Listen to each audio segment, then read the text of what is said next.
అస్మద్గురుభ్యో నమః.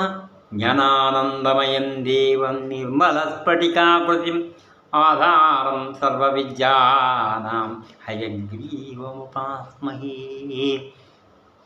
స్వతసిద్ధం శుద్ధస్ఫటికమణిభూభృత్ప్రతిపటం సుధా సత్వీచి విద్యుతిభిరవతాపత్రిభువనం అనంతైస్త్రైత్యంతై అనుహితేషాహలహలం హతాశేషామద్యం హయవదన మీడీమహిమాం.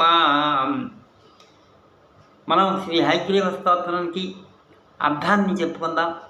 అందులో మొదటి శ్లోకం ఈరోజు ఈ మొదటి శ్లోకం ఎంత చక్కగా ఉందంటే, ఇక్కడ మనం పూర్వాచార్యులు సాధించినటువంటి విషయాలతో పాటు మనకి గోచరించినటువంటి విషయం కూడా మనం పలుచుకొని ఆనందించి మనం అనుసరిద్దాం.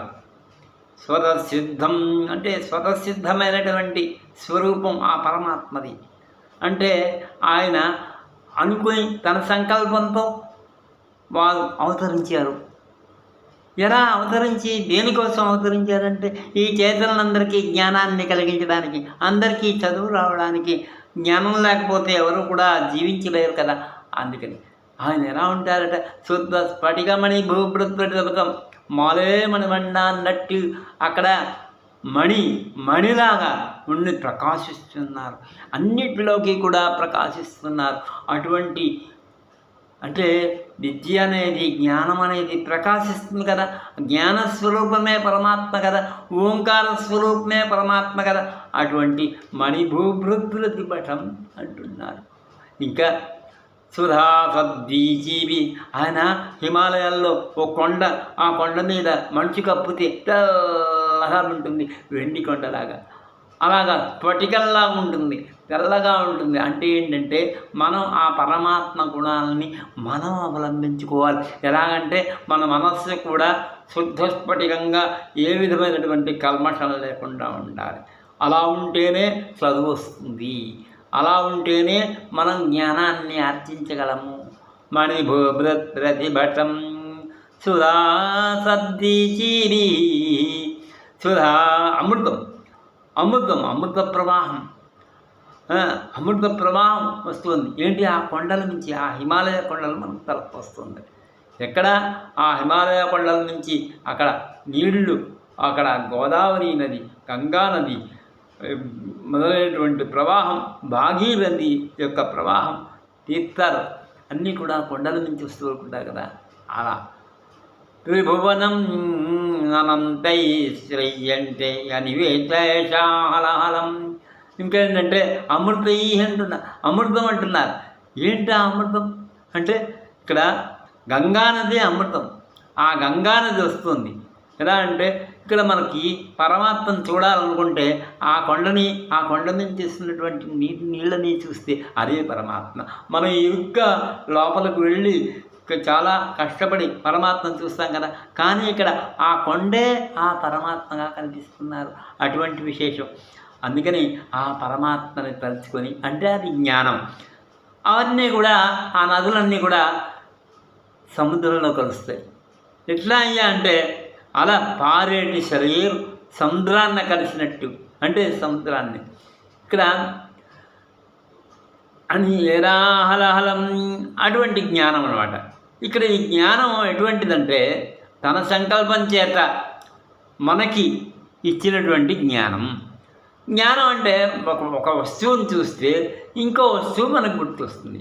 అంటే ఎప్పుడైతే ఆ పారేటువంటి నీళ్ళను చూస్తామో అప్పుడు విద్యార్థికి ఈ నీళ్ళు ఎక్కడి నుంచి వచ్చాయి అనే ప్రశ్న వస్తుంది.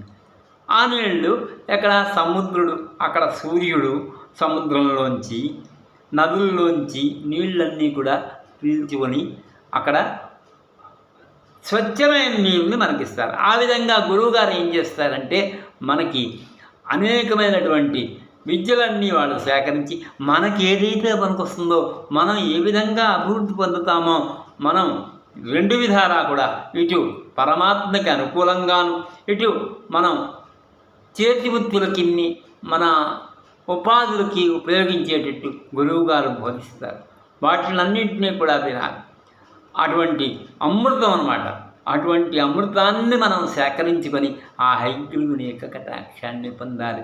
ఈ ఈ పాసురాన్ని అంటే ఇది పాశుర రూపంలో ఆండాళ్ళ తల్లి ఏం చెప్పారండి, ఆజిమలే కన్న వన్నునికే హరవేల్ అనేటువంటి పాసురంలో చక్కగా చెప్పారు.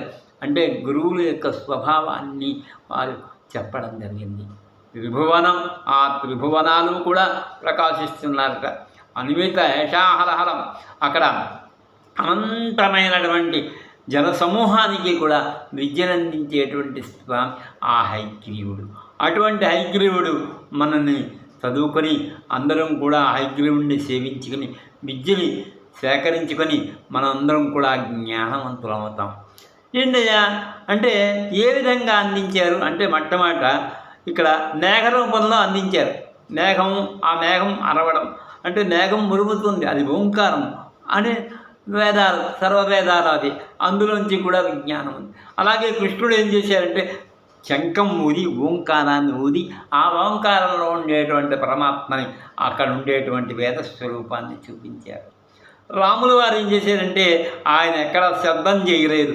ఆయన యొక్క ఏదైతే నిత్యకృత్యాలు ఉన్నాయో, ఆయన చేసే పని ఏది ఉందో అది వేద విహితంగా చేసి చూపించి వేదాన్ని అంటే జ్ఞానాన్ని ఆ విధంగా బోధించారు.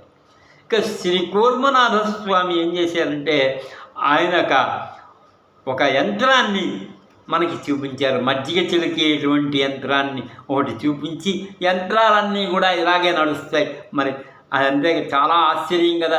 ఆ సముద్రం చిలికితే ఏ విధంగా మనకి అమృతం వచ్చిందో అలాగే మనం ఈ గ్రంథ పఠనం వల్ల, శాస్త్ర పరిశోధన వల్ల ఒక అమృతాన్ని సాధించవచ్చు. ఏంటయ్యా అమృతం అంటే ఆ ఔషధులు ఉన్నాయే, ఆ ఔషధులలోంచి వచ్చేటువంటి మంచినంతా తీసుకొని మన ఆరోగ్యం బాగు చేసుకోవచ్చు. అలాగే అనేక విధమైనటువంటివి కనిపెట్టచ్చు. అందుకని శాస్త్ర పరిశోధన చెయ్యండి అని చెప్తున్నారు శ్రీ కూర్మనాథ స్వామి.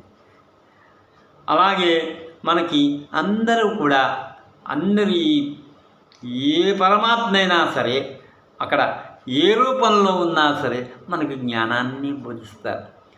అందుకని మనం ఈరోజు నుంచి మనం హయగ్రీవ స్తోత్రాన్ని చదువుకొని వాటి అర్థాలని చక్కగా చెప్పుకుందాం. ఇది ఏంటంటే 33 శ్లోకాలు ఉన్నాయి. ఈ శ్లోకాల అర్థాలు చాలా బాగుంటాయి వినడానికైతే.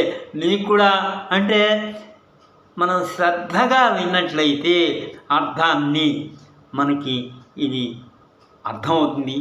తర్వాత మనం ఏ విధంగా చదువుకోవాలి, జ్ఞానాన్ని ఆర్జించాలి, తల్లిదండ్రుల దగ్గర ఎలా ప్రవర్తించాలి అని మనం అనేటువంటి విభాగం కూడా ఇక్కడ తెలుస్తుంది.